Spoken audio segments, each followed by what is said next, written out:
Últimas indicaciones de Herb Dean, el referee. Pelea de campeonato, división de peso gallo femenino. Primer defensa de Amanda Nunes. Primera vez que Ronda Rousey es la retadora. Está en la esquina roja para Brasil. Amanda Nunes en la esquina azul de Estados Unidos. Aparece Ronda Rousey de ascendencia venezolana.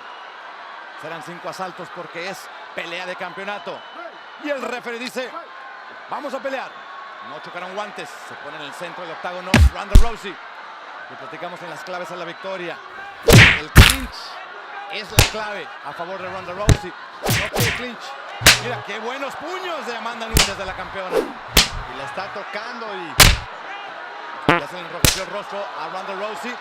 Intentaba el clinch. ya la tiene tocada. Y ¿eh? ya tiene otra vez está sentada ya Ronda Rousey. Bueno, está tocadita. La atacan abajo. Quiso iniciar Ronda Rousey. Ese fue su error.